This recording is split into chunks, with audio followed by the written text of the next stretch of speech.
Let's get started in the NBA and a story that made headlines throughout the league yesterday, the firing of Tom Thibodeau by the New York Knicks. The move came just a few days after the Knicks made their deepest playoff run in 25 years. Tibbs, who led the Knicks to back-to-back 50-win seasons for the first time since 1995, leaves ranking fourth all-time on a franchise list in coaching victories. Now the focus shifts to potential head coaching replacements to lead the team currently built around Jalen Brunson and Karl Anthony Towns. Let me say this.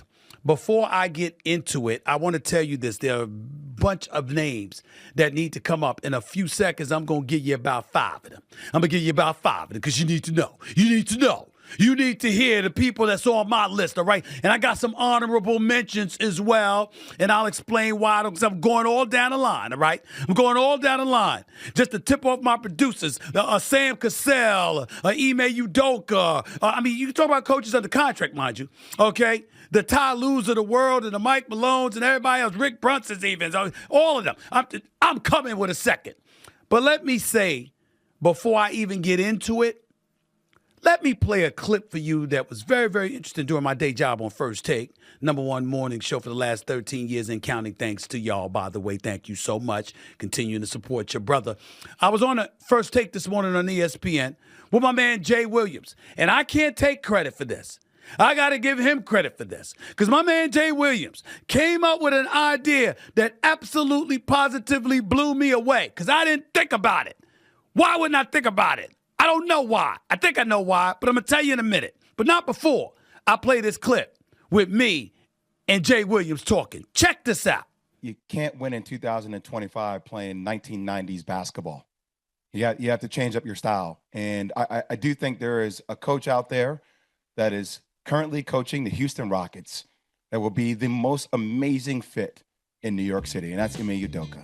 A guy that understands Boston Celtics and how they built with Brad Stevens and Danny Ainge and what their personnel looks like, has an understanding of that, and has a similar but updated culture in Houston with some young dogs where he's built a pretty incredible foundation over a quick period of time. And understanding how the Western Conference is loaded.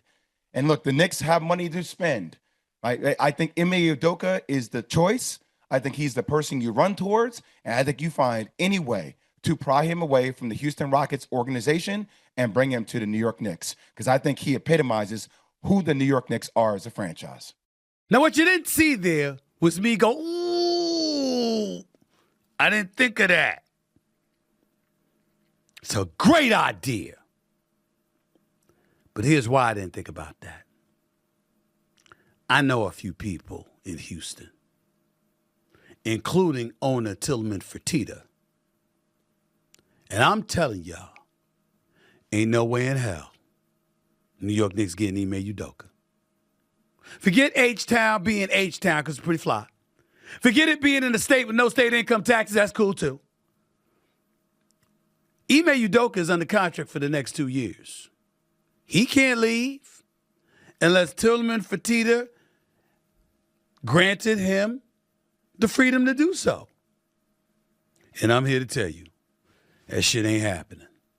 Ain't happening. Ime Udoka ain't going nowhere if Tillman Fertitta has anything to say about it. He loves that man. His staff loves that man. His employees love that man, Ime Udoka. This ain't Boston, where you sat there and railroaded him out of town. And I ain't going to bring up why. All I'm going to say is that, damn it, he wasn't the first and he ain't the last. But somehow, his personal business, which could have been an HR issue, became public consumption. I ain't going to get in the fact there's a whole bunch of white boys that were guilty of such proclivities for decades. And we ain't hear nothing. I know at least 3 dudes that lost their job in the last couple of years, all white, and landed at another NBA team. Nobody said nothing. We knew. We didn't report it because the team didn't confirm it, because the team didn't want it out there like that. They let the people go on about their business. But Ime Udoka, they threw under the bus and tried to ruin his career. And Tillman Fertitta and the Houston Rockets said, damn that, we trying to win. He's one of the greatest coaches in the game. Easily top 5 coach in basketball. That brother's special. A hell of a coach. Who would have coached Boston to the championship, but that ended up being Joey Mazzulla. That Ime Udoka. Oh, my Lord. Everything I said about the Knicks yesterday that raked my damn nerves, even their weak-ass statement by President Leon Rose, I would have forgave that if they came and said, yo, man, Ime Udoka is the new head coach of the New York Knicks. All would have been forgiven. All would have been forgiven. Because that man, not Leon Rose, Ime Udoka, is a hell of a coach. And that brother right there, if they could get him, fine. But he's got 2 years left on his deal in Houston. And I called the source within the organization 5 minutes ago. And they said, you couldn't pay us enough. He ain't going nowhere. I know it's a double negative. He ain't going nowhere, but he ain't going nowhere. Grammatically incorrect and all. He ain't going nowhere. Ime Udoka staying in Houston. But let me give you a list of names you might want to consider. I want to throw out Sam Cassell, assistant coach with the Boston Celtics, because he should be a head coach in this game and he deserves an honorable mention. It just may not necessarily need to be in New York because, you was in Boston last year. You don't want to contaminate us, you know what I'm saying? He's Boston, it's New York. I don't know about that. But Sam Cassell deserves to be a head coach in the NBA. So we got to throw his name for consideration, all right? I'm going to throw out these names for you. You ready? I'm going to throw out Jay Wright, former head coach at Villanova, 2-time national champion, 4 trips to the Final Four. You're going to say why? Jalen Brunson's the star of the team. Josh Hart and Mikal Bridges are on the team. For the foreseeable future, they ain't going nowhere. And on top of it all, not only are they not going anywhere, even though Mikal Bridges might end up being moved because he'll be looking for a contract extension in a year, the bottom line is all 3 played at Villanova. Jay Wright is a consideration. I'm going to throw out another name for you. Rick Brunson. Jalen Brunson's daddy, who's been on the bench last couple of years, last 2-3 years, who I can tell you knows his basketball. Used to start at Temple, played in the NBA. Rough and rugged, no punk in him at all. You're going to be tough playing for him. You're going to be accountable playing for him. I like Rick Brunson. I think he's somebody that we should keep our eyes on for future opportunities in the NBA personally. I'm letting you know that right now. I'm just throwing him on my list. Number 3 on the list, Mike Malone.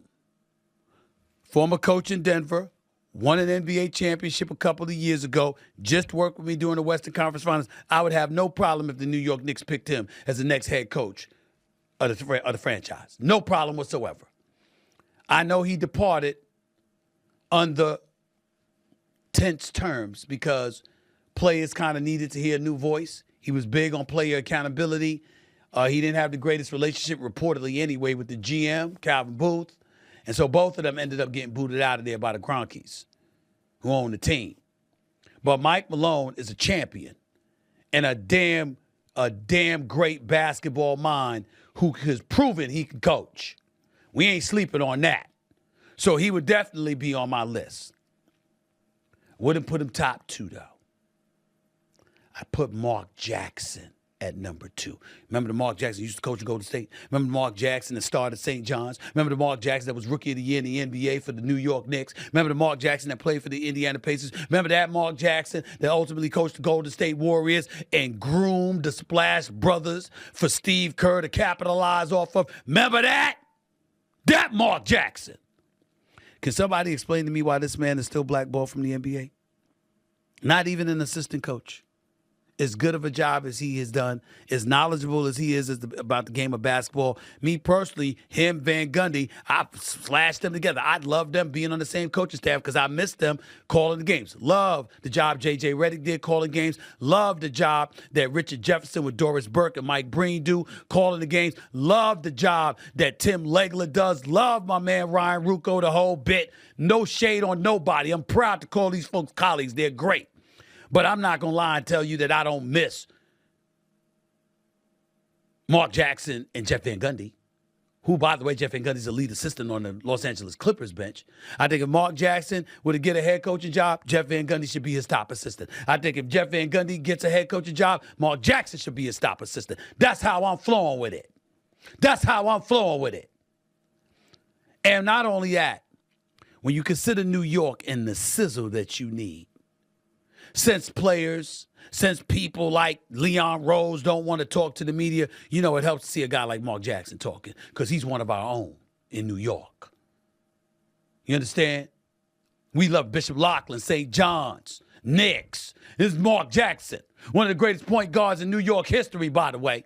And you talking to a brother that grew up, the great Kenny Ensign, don't get me wrong, he wasn't better than these dudes, but he was in that ballpark because he was sensational. Rod Strickland just saw him the other day at the Knicks game. Stephon Marbury might be the greatest point guard in the history of New York. Let's not sleep on that, brother. Okay? You got the Nate Tiny Archibalds, the Stephon Marburys, the Rod Stricklands, the late, great Dwayne Pearl Washington, the greatest show in the history of college basketball. You think I'm lying? Go back and watch the tape.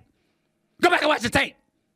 This Dwayne Pearl Washington. It went to Syracuse. We had some great point guards. Kenny the Jet Smith. Let's not forget him. Kareem Reed out of St. Raymond's. Let's not forget him. God Wells, one of the greatest handles in history. Let's not forget him. With all of that being said, still got to mention Mark Jackson. Still got to mention Mark Jackson. He's one of us. In New York City, with him as the head coach, worth consideration. Just can't put him number one at the list against another dude who's under contract.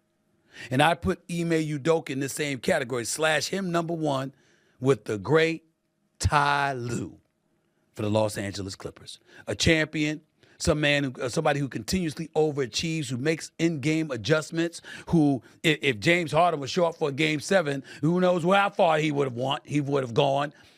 I'm just sorry. I love James Harden, but damn. I'm just saying these are things to consider. So I got Ty Lue slash Ime Udoka both under contract. Teams ain't letting them out their deals. We understand that. I got Mark Jackson, who everybody should have on their list to be a head coach in the NBA. I got Mike Malone, who everybody should have on their list to be a coach in the NBA. He's a champion. Okay. I got Rick Brunson. And I got Jay Wright, with an honorable mention for my man Sam Cassell in Boston, who deserves a head coaching opportunity at some point, if not already. That's just me. That's just me. A producer in my ear brought up Danny Hurley. Really? Really? You know, he's at Connecticut, yeah, UConn, you know what I'm saying? I mean, you know, he can coach. Danny Hurley, I mean, I'm not going to poo-poo that. The Hurleys are the Hurleys. They're an institution. So I was getting ready to get on my producer about that, but he's actually right. And since he's right, I'm going to leave it at that.